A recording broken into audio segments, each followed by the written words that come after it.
What's up, everybody? Welcome back to the Right Wing Vegan, and we are officially back. I am Scott. And I'm Kelly. And we're both back this week. Yay! Not another solo episode. I know how much everybody hates the solo episodes. I'm sure they don't. I don't know. Sometimes I feel like I have the tendency to just rant, or maybe people like that. I don't know. Yeah, I don't know. Anyways, we are back in full force. And maybe we should start this week. We have a lot to talk about, by the way. I'm sure everyone who's listening to this is aware. The world, the United States of America, society is literally falling apart right in front of us. And, there's just so much to unpack and discuss and talk through. And I don't even know if we're going to get to all of it here in our time today. But I think we should start just by explaining where we've been. And I kind of kicked off that conversation in last week's episode. But Kelly, why don't you spend some time, real quick, maybe quick. I don't know. Yeah, we got a lot to talk it'll about. Be quick. Just telling everybody why we haven't been here and what's kind of been going on with you. So we decided to take a pause, a break in recording our podcast because I had decided that I wanted to run a campaign, put myself out there, put my name on the ballot to hopefully become an elected official in my home county. And so we decided to just step away just to focus on that and didn't want our podcast to get in the way or cause any problems with me running that campaign. And not that I think that it would, but we just wanted to take a step back, take a pause, see things through and wait until after the primary election, which ended up getting delayed, and then pick it back up. But I didn't make it past the primary, but I am proud that I did manage to get about 44% of the votes, and for being a no-name in my area, I think that that's a pretty big accomplishment. So, but here we are. Yeah, and there's no telling how much coronavirus affected that number. There's also no way for us to really know with the mail-in voting that happened in our area that those numbers are accurate. There's just no way. And I'm not making excuses for you. I think you ran a good campaign. I mean, there's areas where I know that I could have done better. Well, every campaign would say that, okay?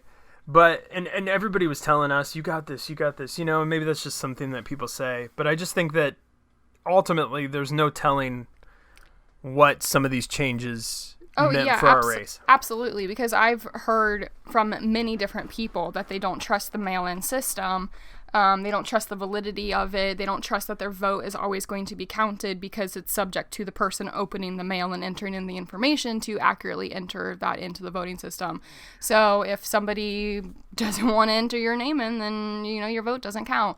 So I understand why people would be hesitant to just rely on solely mail-in voting. So, I mean, we'll never know what effect that has, but, I mean, at least I gave it a shot. I put my name out there, and people in the community know a little bit more about me and my husband, Scott, and where we come from. So I think, well, yeah, for good reason. People have problems with the mail-in voting. There's plenty of evidence. There's some being investigated right now by the Department of Justice, assuming we still have a Department of Justice. They are investigating a couple of claims of voter fraud and of voter suppression and issues with these mail-in ballots, people hiding ballots, ballot harvesting. There's all kinds of problems that come along with mail-in voting, and any logical human being would know that. Absolutely. You can easily game the system when you're relying on the esteemed United States Postal Service, who can't even run itself like a business. Which, to note that the post office was already extremely delayed because of all of this coronavirus stuff, and then you throw in the mail-in ballot system in such a short time window, set up to fail. And that's not discounting anyone who works for the United States Post Office. I think good people work for the United States Post Office. I think it's a flawed system. I think it's a flawed area that the government should not run. Yes, and there's only so much that people can do to push your packages along the system. I mean, if the system's already bogged down with everybody online shopping because of coronavirus, then there's only so much they can do. And if you think Russia interfered in our elections, what do you think one disgruntled postal employee could do to change the results of an election if they decide, I hate Donald Trump, I'm going to take all these Republican votes and set them on fire? F the system. Yeah, and it's like, and you have no way of knowing, like, how do you go back and look to say, like, oh, did my vote actually count? How do you know that your vote was cast? There's no way. And that it was cast in the correct way. You don't know, because there's no oversight, because there's no clarity or transparency there. Maybe there shouldn't be, for reasons. There probably shouldn't be transparency. I mean, I don't want people to dox me or to come after me because they know who I voted for, which certainly could happen. Especially in this environment. All right, so that's enough of that. We've got a lot to talk about, and look, I had said we were going to switch over to video this week. We made the decision we're not going to, mostly because here's the truth. Okay, I'm going to say this, and I'm not saying this is right, and I'm not saying that we should feel this way. Now, look, I don't care. I'll show myself on video. I just made the defund the police video. I plan on making more. I don't care, because if I get fired for my political beliefs, I'll sue. I will. But unfortunately, Kelly's in a little bit of a different situation, and her job's a little more sensitive. So we're going to keep her anonymous. I mean, you know my name, but at least you don't know my face. Right. And that's, for reasons. So maybe we should have even used fake names, but whatever. Who cares? Well, we'd have to go back from the very beginning and start over if we wanted to do that. Well, how do they know Kelly's your real name? Oh, that's true. So it might not be. We might have been using fake names this whole time. Anyways, so that's why we're not. You'll see me doing videos, but you will not. This will remain an audio-only podcast for now. Yeah. If our situation changes, we will change that. But the world is so strange right now. People are getting fired for just the craziest things. So we're not going to do that. Yeah, right now. We just kind of want to keep my health insurance. So. Well, not only that, but the job and yeah, the income, and it's important. So, anyways, let's get into some of the news. And where do you start? In a tumultuous world where there's news around every corner. Yeah, there's no good starting point. There's no good starting point. So I think where we need to start is the most obvious. And I'll make a statement, and then Kelly, you can react, as we often do. Black Lives Matter, we are allowing Black Lives Matter to systematically take over the United States of America. True or false? Absolutely true.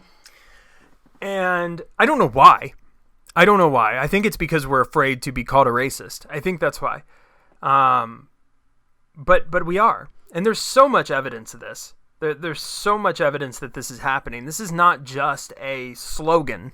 Which it seems like it initially started out as a slogan. Well, no. I feel like it did. And then all of a sudden it's just like this whole organization. Well, I'm not surprised you feel that way. Because that's what they want you to think. That's the message that they're propagating to all the white Karens in the world. Well, I mean, there was a point in time when one sign popped up that said Black Lives Matter. Like, that wasn't a thing before. Like, it wasn't around. And then all of a sudden, somebody holds up a sign that says Black Lives Matter. And I'm not sure. I don't know. Is it all a conspiracy? Yes. I'm not sure how it started. What I know is it is now not about Black lives at all. No. That is not what they are attempting to achieve here, and I'll have proof of that later in the show. And if you watch my Defund the Police video, you'll see some of that proof as well. That's not the goal. The goal is to not help or aid Black lives in any way, shape, or form. As a matter of fact, you as an organization, if that is your goal, cannot support Planned Parenthood by the simple fact that Planned Parenthood snuffs out 100,000 Black lives every year. And was founded by a racist who was a eugenicist who, I think that's anyways, whatever. She was into eugenics. Margaret Sanger, who was quoted as saying that she wanted to thin out the black population, and that was her goal. That was what she hoped Planned Parenthood would do. Yeah. Mission achieved, because they certainly have. If Black Lives mattered, you would look at numbers from Chicago this weekend, for instance, where more people were murdered, more blacks were murdered by other blacks in Chicago this weekend than have been killed by police officers, at least unarmed, in the last year. Oh, yeah. In one weekend. One weekend, just wiped out. That would matter to you if you actually cared about Black lives. If you actually gave a damn about Black lives at all, black on black violence would matter just as much as black on white violence or white on black violence. I don't know why I said it the other way. You would probably ignore that. But anyways, that's not stopping the Karens of the world from posting their black squares on Instagram and virtue signaling from their couch as they stuff their face with chips and let their kids watch terrible things on television and play Call of Duty. It's not stopping countless celebrities from coming out and supporting the cause. A good example is Michael B. Jordan. You don't know who that is? Well, he plays Apollo Creed. He was in Black Panther. He's a pretty established actor. I'm not gonna lie, I thought that was a basketball player. Well, Michael Jordan. So I don't. So the B is an important distinction there. Yeah. I mean, he's a pretty well accomplished actor, and he's out there marching with the protesters, demanding that Hollywood needs to hire more black actors and more black crew people, and more. We need to shun the whites. Companies are virtue signaling. NBA 2K for its My Player mode, where you create a player and you take him through the career and they try and milk you for money. They created t-shirts that say I can't breathe and Black Lives Matter, and you can put them on your character. Call of Duty, Activision, one of the biggest games, if not the most played game, has delayed its Season 4 update because of Black Lives Matter. Why? I don't know. What does it have to do with Black Lives? I have no idea. Just as many black people play Call of Duty as white people, but that's their justification. Well, I mean, they delayed it because they spent so much time putting the little loading banner screen that says Black Lives Matter on it. So every time you refresh the screen, Black Lives Matter. You can't play that game right now without having virtue signaling just shoved right in your face from that company. You can't play that game. And that's frustrating. That's frustrating. Not because I don't agree that Black Lives Matter. Of course Black Lives Matter. That's such a stupid thing. It goes without saying. Black Lives Matter. Duh. Anybody who cares about any life would tell you that Black Lives Matter. Just like all lives matter, which is now an offensive statement. So we'll probably get taken down for me saying that. Apparently you're a racist for saying that. But in reality, all lives do matter. Even the ones that are in the womb. Yes, every single one of them. So I want to just real quick touch on something that's kind of related to this. So obviously you have all of these people coming out in support of Black Lives Matter, and we've now created a mob. The mob is Black Lives Matter, and we as a country are allowing the mob to rule. And we're not fighting back. There's no evidence of us fighting back at all. Let's do a couple of examples real quick. The first one is going to be Drew Brees.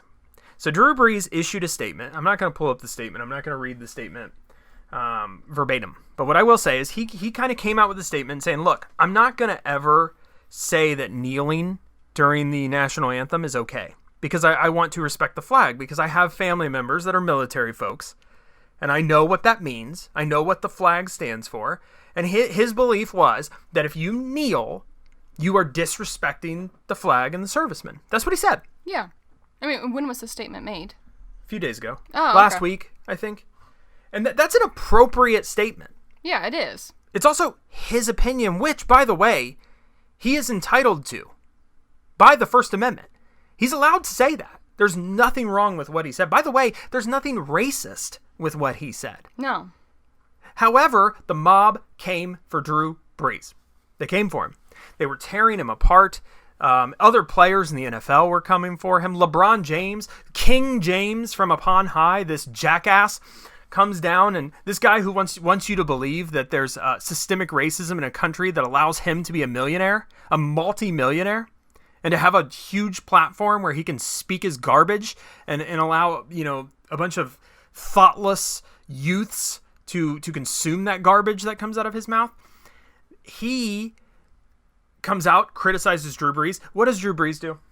He quickly retracts his statement. He apologizes.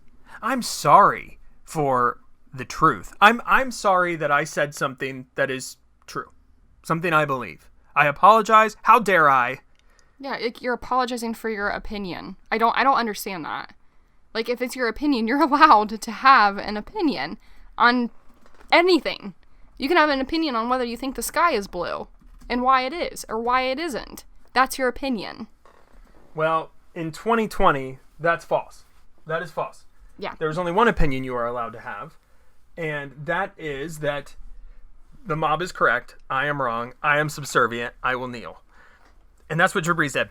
He verbally kneeled to the mob, and not only did his wife came out and denounced what he said and apologized for him. And it's like, dude, what is going on? First of all, I'm going to be honest. I love Drew Brees, okay? Dude's a great quarterback and really a respectable human being who's done a lot for the city of New Orleans. So how dare they crap on him for having an opinion? But to be honest with you, who cares what Drew Brees thinks? Yeah, who cares? Who cares what LeBron James thinks? They're individual people. Let them have their thoughts. Right. Now, they can do a lot of damage. Well, yeah, especially because they're in a position where they hold a bit of authority. Not necessarily power, but they hold authority, and people look up to them. Kids idolize them. But they're still allowed to have their own thoughts and opinions and beliefs. And, some of that's good. First of all, we shouldn't have idols. That part's not good. No, I know. But, looking up but to... more of, like, role models. Role models. And looking up to somebody who, LeBron James could be a great role model for kids, right? Oh, yeah. Grew up in Akron, Ohio. Great athlete. Rose to, was a very successful person. And as a conservative, I don't hate that. Like, good for him for being able to make a career out of his talent and to gain as much success as he has. Oh, yeah. But when you spread lies, you're not spreading the truth. You're spreading open lies from your platform. Now you're doing more harm than good. And, the example that Drew Brees, who, again, another great role model, does a lot of positive things for the community. When he apologizes, he's setting a very poor example for people not to stand up for what they believe in. Which just submit. Yeah, just submit. And in most cases, you should stand up for what you believe in. You believe it. There's a reason you believe in it. So, as I mentioned, a lot of the Karens of the world, the people you probably follow, you listening to this, the people you probably follow on Instagram, on Facebook, they all put up the black square. They all constantly talk about Black Lives Matter. They put these memes up, these posts, these images about how you can help.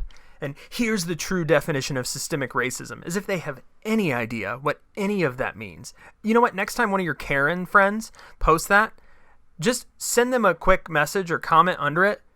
What is systemic racism? What is the definition of that? They won't know. No, they don't know because the definition is constantly changing. It's not true. And it's not at all. Well, it's one day this is systemically racist because of the X, and then the next day it's, oh no, it's because of Y. Here's the thing. If that's true, then tell me which one. You think systemically, so you think the system is corrupt, root and branch. You think the system is corrupt. Okay, which one? Which part of the system is corrupt?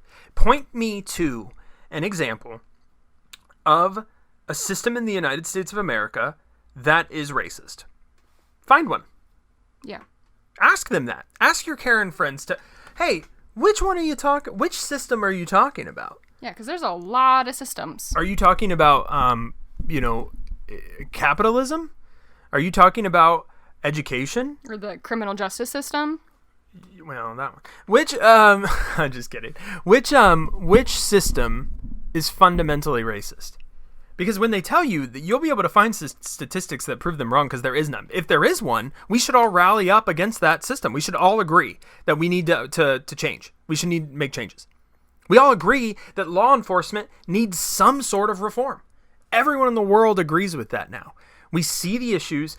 Even cops will admit, hey, law enforcement as it stands today, 2020, United States of America, needs a few changes. Everyone agrees with that. Everyone agrees that George Floyd shouldn't have died. Not everyone agrees that he was a great person who should be martyred, but everyone agrees that he should have not died. Everyone. So, where's the systemic racism? Where are people getting this from? In education, you actually have an advantage if you're black. I know people are going to be like, oh, it's true, because some universities have quotas they have to hit. Well, and there's also universities that are all black universities. We make this assumption. That is true. That is a good point. That is So a good point. if you're a white person, you apply to an all-black university. Guess what? You're not getting in, even if you have the highest ACT or SAT score out there. You're not going to get in. And the same thing goes for jobs with affirmative action. And so, if anything, it's not. There are definitely plenty of examples that the system is not racist. That we've made accommodations that we honestly shouldn't have made. And I'm going to tell you why. Why is affirmative action a bad idea? Because it puts into question any black person who actually works hard to achieve a goal. It automatically creates a situation where you question that. Did that person get the job? Did that person get enrolled in school because they worked hard and were qualified? Or did they get it to check a box? Well, and it also causes issues for the person who ended up getting into that college or ended up with that position, because they don't know whether they earned that position or if they got that position just to fill a number. And what a racist idea to assume that black people need that crutch.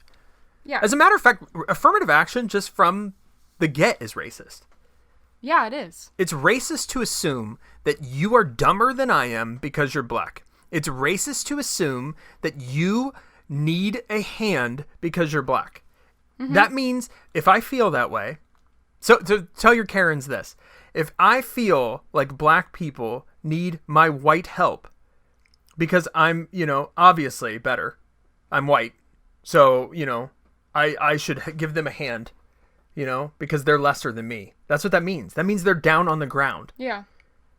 That is racist. It is. They don't need it. They're smart. They're just like us. There's no difference.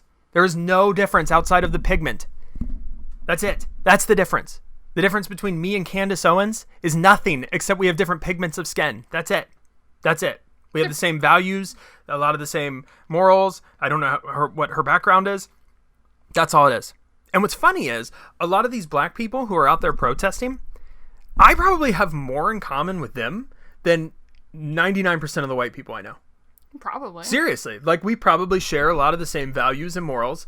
A lot of black people are pro-life. A lot of black people are Christian. A lot of black people, believe in free markets. A lot of black people believe in the American dream. Yeah. They do.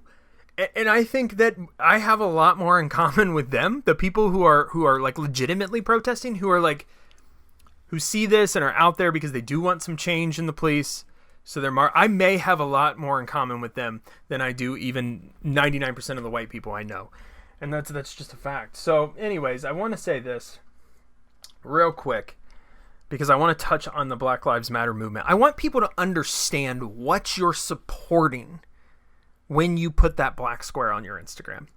When you say Black Lives Matter, what does that mean? Kelly, can you tell me what that means?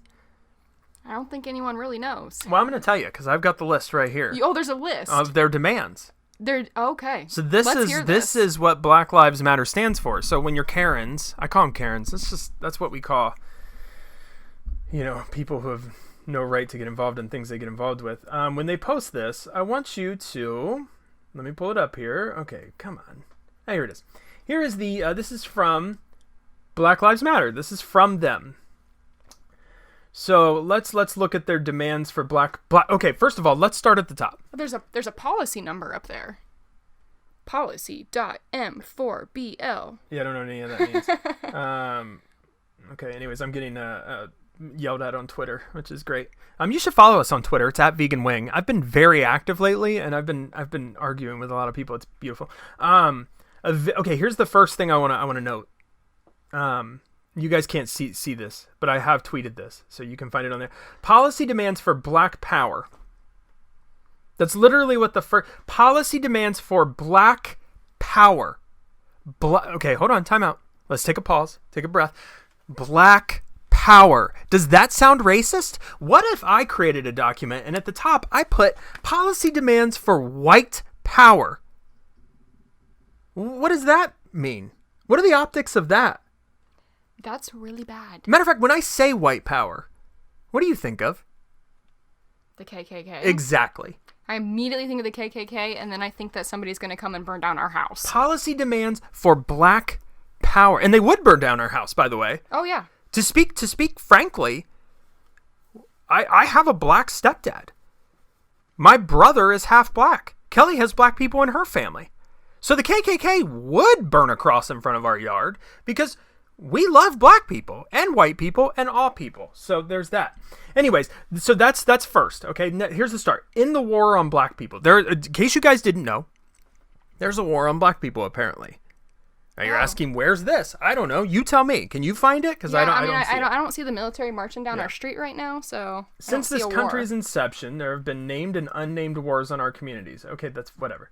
They want an end criminalization, incarceration. Okay, fine. Here's number 2: reparations. Reparations.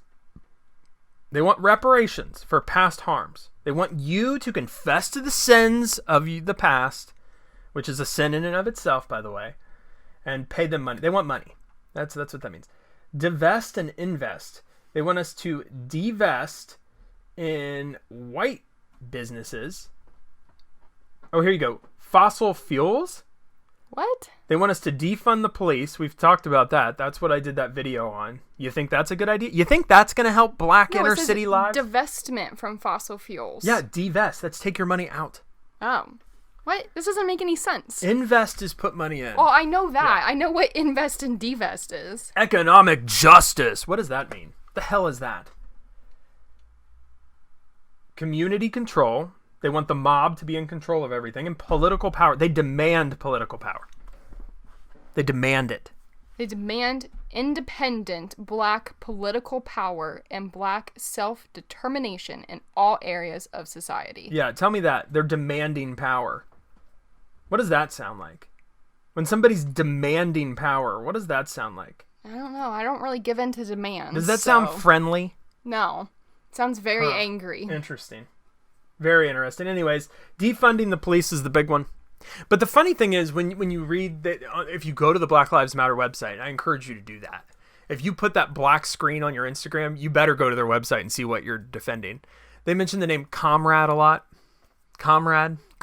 Yeah, you know what's funny about that?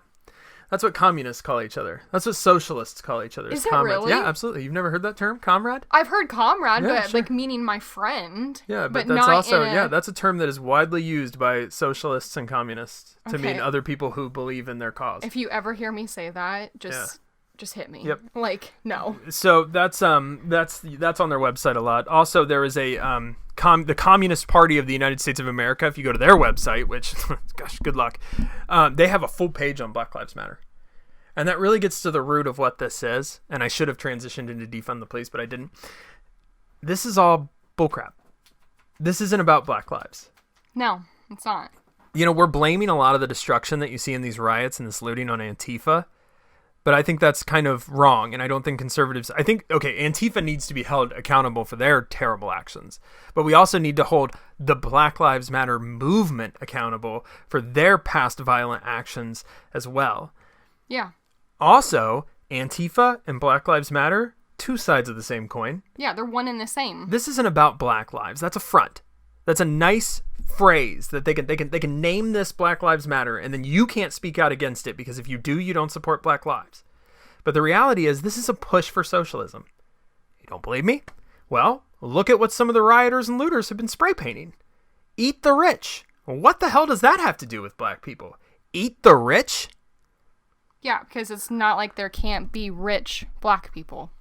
This isn't a race war. This is a class war. Yeah, and it never was a race war. It never was. If it was about race, why are you burning down buildings in the cities that are majority lived in by black people? Or black-owned businesses. It's not about race. It's not about race at all. This is a grab for power from the same people who fund Antifa. They're trying to create chaos and destruction so that they can turn around and blame it all on Donald Trump. This is all a ploy. This is the next step in their efforts to take back power in the United States of America. That's all this is. Yeah. Russia? Well, first of all, it was, Russia, coronavirus, racism. They're just going from one step to the next. They couldn't prove the Russia hoax. They got outed there. Then they moved on to coronavirus, and they said, "Oh, this virus." Everything that happens they take advantage of it and they try and use it to attack their enemies. They saw an opening with coronavirus that they could systematically take over the United States of America, force people into their homes, and then push all of these radical socialist policies on people. And we all fell for it. It was a big old test. That's what it was. It was a test to see if their tactics will actually work. And they pretty much did. And in some ways, I think that this Black Lives Matter, these riots, are a test for November. I think they're testing, this is a test for November, because if you think this is bad, just wait until Donald Trump wins again in November. What do you think is going to happen then? How do you think these riots and stuff are going to increase then? And the sad thing is, we've let them know we'll roll over for them. Yeah, like you're letting them know that it's okay. You have police departments and mayors and governors telling agencies to back off, to not pressure the protesters, to not stop them from looting and robbing people, not stopping them from beating people nearly to death in the middle of the street, not stopping them from setting buildings on fire. You're letting them have free reign, just letting them have at it. Our leaders are bending the knee. One by one. I want you to think about that. They're bending the knee to the mob. Mm-hmm. They're allowing the mob to take over cities, to topple monuments. Yeah, and it's not just the leaders. It's the people that are there, the military, the National Guard is taking a knee to these people. And how does that make me feel? Scared. How does it make you feel? Scared. Yeah, it's why I've been encouraging people who listen to this show, people who follow me on Twitter, to go buy guns. I'm encouraging you to do it. I'm not encouraging violence, but I'm certainly encouraging you to be prepared to protect yourselves, because I don't trust the leadership in this country to protect us. No. And the knife cuts both ways, guys. It's the Democrats, who we know have been trying to seize power for a long time. We know that bad actors have taken over that party and are trying to systematically, fundamentally change the United States of America. And we know this. And there's so much evidence of this. Unfortunately, the majority of the population doesn't, because they don't want to. They're willfully ignorant. But we know this. We also know that the Republicans have done a terrible job of standing up to these people. The Republicans have done an awful job of defending you, of defending me, of defending our values. They just roll over. They roll over because they're afraid to be called a racist. They roll over because they're afraid of what that will mean for them politically, because that's all they care about. And they roll over because they're just weak. Yeah, we need all of these people to grow a backbone. It's our job to hold them accountable. Democrats and Republicans, it is our job to hold them accountable. When you see squishy squishes like Mitt Romney marching with Black Lives Matter, get him the hell out of there. He doesn't need to be in office. Vote his ass out, Because if he wants to virtue signal and coddle this mob, if he wants to take the knee, then get him the hell out of there. He doesn't need to be in office. None of them. Get them all the hell out. If they don't support your values or your beliefs, don't just vote for them because they're Republican. That's what we criticize the Democrats for doing. We criticize some of these blue-collar Democrats for voting for these people who want abortion and want, black power and want all this stuff. Take a look in the mirror. Look at yourself. Because you people who are voting Mitt Romney back into office, you think Mitt Romney defends your values? You think he matches what you believe? No, he doesn't. He's just a squishy shill who just wants political power. That's all he wants. And then when he gets out, he'll be a lobbyist for some company, or he'll go on Fox News as a talking head. We have to hold everybody to account, not just Democrats, but Republicans who are doing a terrible job of defending us. Well, and then at the same time, too, it's like the big push that BLM and Antifa and all these other organizations are pushing for is for people to get out there and vote, to go vote, to go cast that vote. But the thing is they're pushing for this in cities that are already run by Democrats. So you're wanting them to go vote more Democrats into office when there's already problems in that city. If you want to vote for change, vote for change. Don't vote for the same thing over and over again and expect something different. Yeah, when you look at the leaders in Congress like Nancy Pelosi, Chuck Schumer, when you look at Joe Biden, who's been in public office for over 40 years, you think Joe Biden's going to change anything when he gets into office?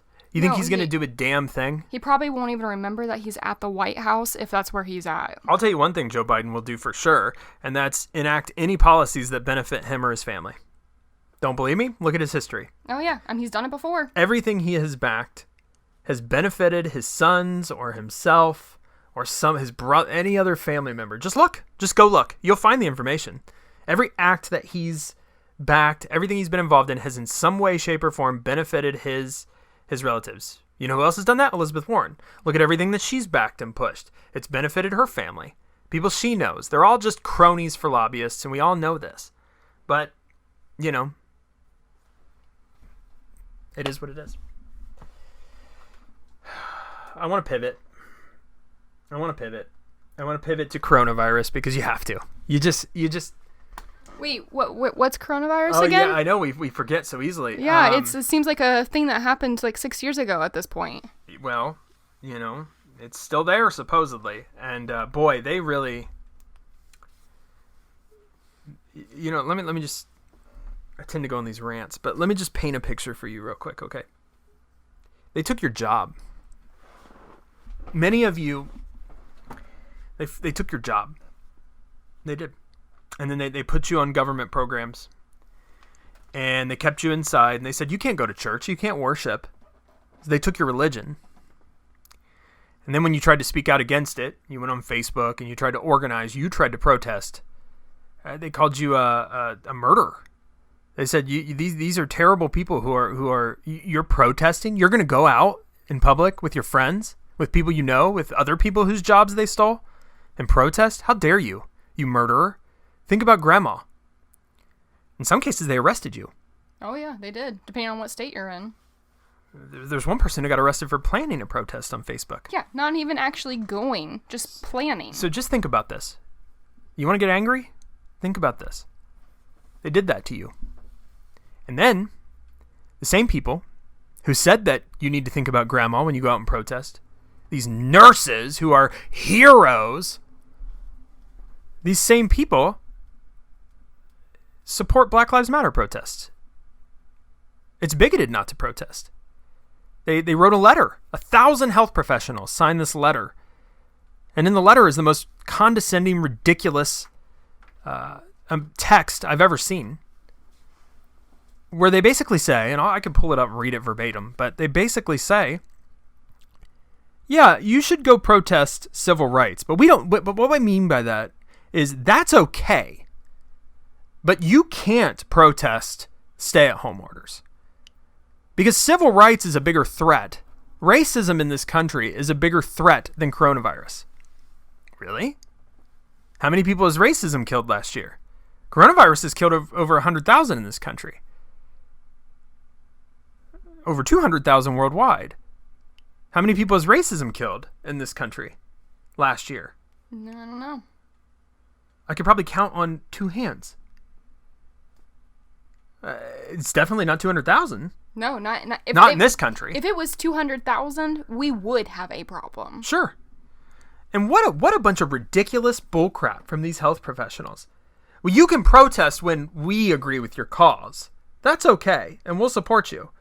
But if we don't agree with your cause and you protest, you're a murderer. You're a horrible person. How dare you? It just proves that everything they've said is just crap. It's just crap, and they've completely embarrassed themselves to the point that I have no confidence now in any healthcare official in the United States of America. I have no confidence in the system. I have no confidence that any of this was real, that any of this did anything to help. And I think, in my opinion, because of their actions, because of the actions of our politicians who were ordering you to stay in your house, unless you're supporting a cause that they support, and then you can do whatever the hell you want. You can run roughshod. That's tyranny. That is tyranny, okay? And you're not even allowed. You have a First Amendment right in this country to gather and worship. The Bible demands that you gather and worship. And right now, these politicians have taken that right away from you. In many states, it is still against the law. It's against government orders to go to church. But hundreds of thousands of people can go stand outside and scream lies.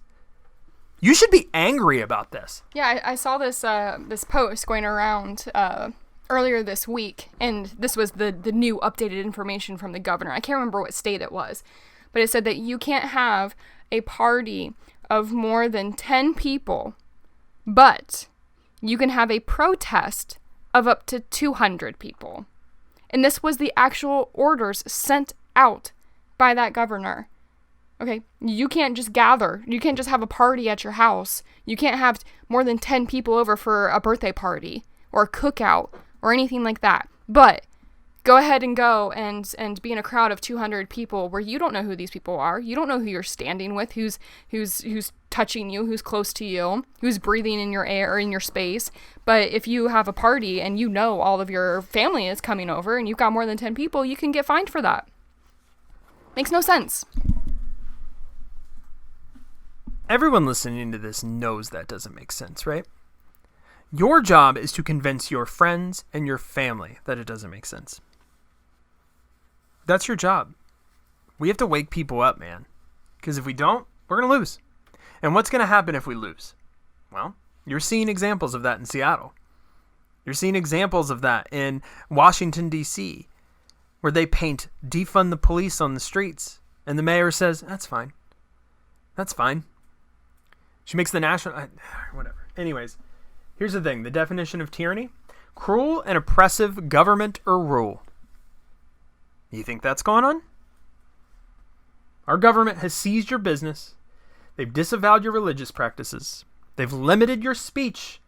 They're choosing which causes you are allowed to support and which ones you are not.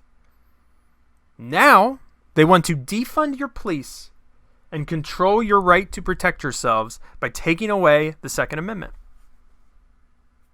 Tell me, how is that not tyrannical? Does that sound like that definition I just read you? You should be scared. And I look, I don't want to be a negative podcast. I don't want people to turn us on and want to turn us off instantly. But I want to be truthful with you, because that's all we have. That's our weapon, is the truth. They can't argue the truth. They try. Usually it just ends up sounding like Trump, Trump, Trump. I know this because every argument I get in on Twitter, the response from the left is Trump. Okay, that's a name. Tell me how what I said is wrong. Well, Trump. Okay. You can't, because you can't argue the truth. But a lot of people don't know the truth because the media is run by the Democrats. And ask your friends. They don't know. They don't know what Black Lives Matter means. They don't know what they want. They just want to feel good about themselves, so they put the black square up. I feel good. It's your job to tell them what that means. You got to tell them what that means. Because if not, we lose. It's that simple. I think that's enough for today. You got some stuff off your chest there? No, it's just the truth. It's just honest. No, I know. It is the honest truth, and it's frightening and it's scary, and we have to be aware of it, because if you're not aware of what is happening, how do you know to stop it? And we have to band together. We have to protect ourselves, protect our families, protect our values, our beliefs, and our rights. Yeah. So, I think that's where we leave it today. Sounds good. Listen, guys, we're in this together, and eventually the things will settle. But I want us to be ready. So, anyways, listen. Here's what's coming. We're going to be off next week. We're on vacation. I'm going to start a video series on our YouTube channel, which you should go follow us on YouTube. The Right Wing Vegan on YouTube. It's going to be called 10 Truths. And it's basically going to be just 10 fundamental truths that you may not hear or you may not know. You might know, but your friends might not know. You're pretty, if you're listening to this podcast, you're pretty aware of what's going on. But there are things that you can share with your friends. 10 truths that just need to be shared. And I'm going to start that probably not this week, but probably when I get back from vacation, because I want to put a lot of time and effort into these videos. I want them to be good. So we're going to do that, and then obviously we're going to continue with the podcast. Follow me on Twitter at Vegan Wing. You can see me argue with people. It's great. Kelly, you got anything else? You got anything else for the peeps? You got anything else for the listeners out there? No, I think that you just about covered it. I'm glad that we're back, and glad that I can be back, and hopefully continue to get some viewpoints out there. Yeah, hopefully. Well, thanks for listening, everybody. I hope you have a great rest of your week. Stay safe, guys. Stay safe and stay vigilant. Thanks, everybody.